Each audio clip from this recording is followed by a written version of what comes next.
Hello, Void Dwellers. The horrific murder of 3 little girls in Southport by a teenager is shaking the UK these days. And what followed was riots by mobs of thugs that I feel really diverted the conversation away from what it should have been. So let me just address the riots for 1 second before moving on to the real issue. And I just want to say the people who riot are indeed thugs and far-right neo-Nazis with obvious racist motives. They just use the hurt and the pain of others to behave the way they behave, to attack a mosque. Are you kidding me?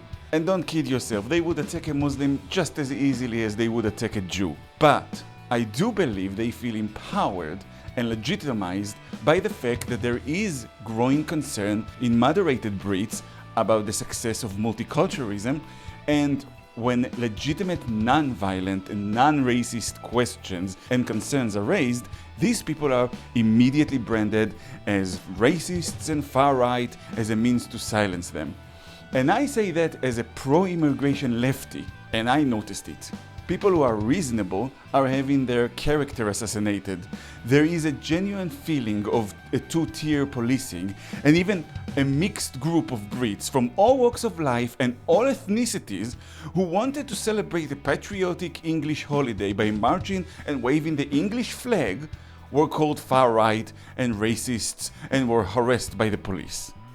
When you push people to a corner, you get a disproportionate reaction. Maybe if we let people participate in the conversation and don't ignore the issue and brand anyone and everyone as far-right to silence them, people wouldn't be pushed to the arms of the real far-right thugs and neo-Nazis. Now, having said all of that, the real issue, in my opinion, the headline here shouldn't be the murderer's ethnicity or religion. That's irrelevant. What we should concentrate on is the fact that he's a minor.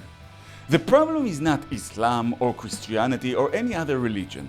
The problem is shit parenting. The problem is what some people are teaching their young people.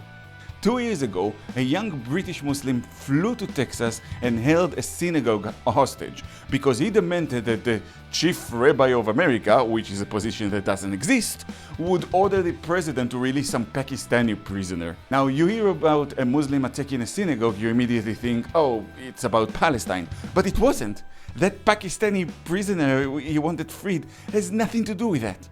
The only reason he did it was because he believed that Jews control the world and therefore would be able to order the American president to do their bidding in order to save their lives. And the media and the government ignored that aspect of him completely. They just painted him as this lunatic and swept it under the rug. But he wasn't born a lunatic. He was made into one. He was raised to believe in these antisemitic tropes so much that it made him insane. And that is what we need to look at. The home, the parents, the community, where these things always start. It doesn't matter their religion or their ethnicity. I can tell you horror stories that came to light from within Jewish ultra-religious communities. And then there are others where everybody is a fucking saint. It's not the religion. It's the specific people, the specific community that is the problem.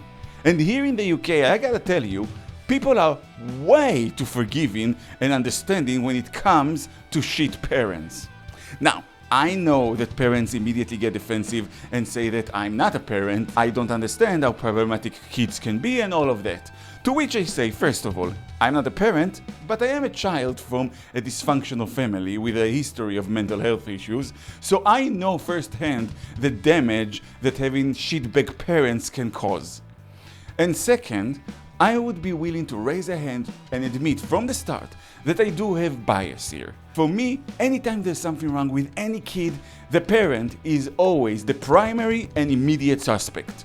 And I know that that isn't fair, but I can't help it. But at least I'm aware of my bias. However, I know a lot of parents who seem to have a blind spot on this issue as well, especially if I'm talking about a 17-year-old murdering little girls and you go, well, some kids are difficult, they act up. Dude, I was difficult, okay? I was the worst teenager you can imagine. Any stupid teenage stereotype that you can think of, I probably represented.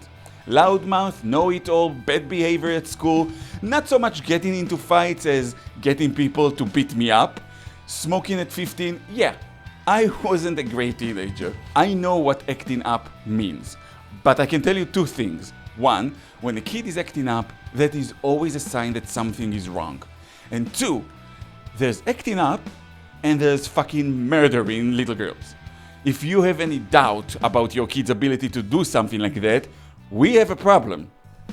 But I would give here another caveat, and that is there has to be resources available for parents in case of mental health issues. If you show me that they were involved and tried to help the kid, but they had no support from the state, no therapy available, ignored by the system, then we're talking about a completely different situation. In which case I point the finger at the politicians and the people in charge of those systems, and the parents are indeed the victims. But as someone who has a history in that area, I can tell you that in 9 out of 10 cases, if the kid is being extremely violent or they decide to off themselves, a bad parent is involved.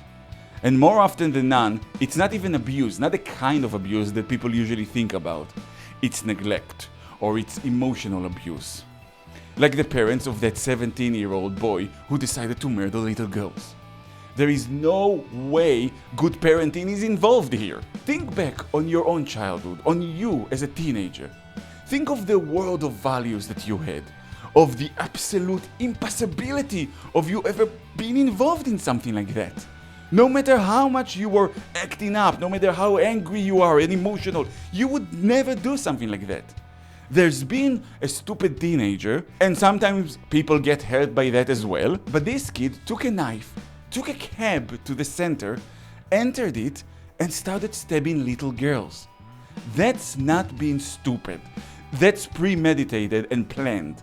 99.9% of us would never be able to do something like that. And if we knew someone who we thought might do that, we'd raise the alarm. And this kind of behavior is never ever a surprise. People who do horrific things like that, and the motive is irrelevant, it can be religious or not, they never just one day completely do a 180 and become a different person. It's always a process. There are always signs, and the parents and the community are simply not involved enough in the child's life, or they are part of the problem. Same for the kid who tried to assassinate Trump. Early reports said he was 17, then it was changed to 20, but the point is it's a young kid. And they said there was no indication of mental illness, and I call bullshit. I say investigate the parents, investigate what life was like at that home. Were they completely neglective that they didn't even know their son was looking to commit suicide by cop with an assassination attempt? Or were they the ones who put the ideas in his head to begin with? Maybe he thought they'd be proud of him. Maybe he thought they'd finally notice him. Whatever it was, the parents have something to do with it, either by not being involved enough or by being the ones who put those ideas in his head to begin with. No indication of mental health issues, my ass. So what's the theory then? What? Possession?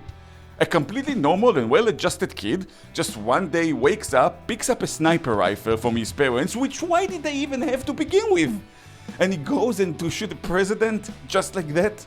Give me a break. That's not how any of this works. And the same goes for that stabbing here in the UK. In that case, the kid is 17, is a minor.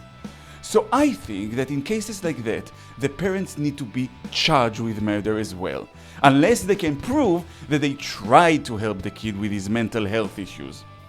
But if they didn't, and if your child murders little girls, the law should look at you as if you yourself were holding the knife. It's time for us to criminalize bad parenting. It has a real effect, and not just on the children, but on society as a whole. Because if you make your shitty child become a shitty adult, then you're putting lives in danger. You want to see suicide rates drop among kids and teenagers? Aside from having proper plans and help available for these kids, which I know in many places we don't have, and that's an issue in itself, but start investigating the parents for criminal negligence or manslaughter when that happens. Make them aware that if that happens, they won't be viewed as poor victims of a tragedy automatically. If you discover that bad parenting led to that, they'll be viewed as a drunk driver who caused the tragedy. Maybe then parents would start taking an interest in what their kids are doing online. Who they hang out with. Are they lonely? Are they sad? Are they being bullied? Are you doing enough to build up their self-confidence? Are you giving them guidance? Are you instilling proper values in them? And in cases of a criminal like the murderer teenager, all people in his life should be under investigation along with his parents. Who were his teachers? Who did he talk to every day? Who put ideas in his head? How come nobody noticed the deterioration in his mental state, or the more likely people did notice and did nothing about it? The problem is not religion. The problem is shit parenting. The problem is sometimes an entire community who takes part in shit parenting or in radicalization or brainwashing a child. That is what needs to be addressed by the government. Start investigating the environment in which these kids grow up. Start punishing people for shit parenting like the criminals they are, and you'll start seeing things turning around. And as a bonus, you might even stop angry and scared people from becoming radicalized mobs.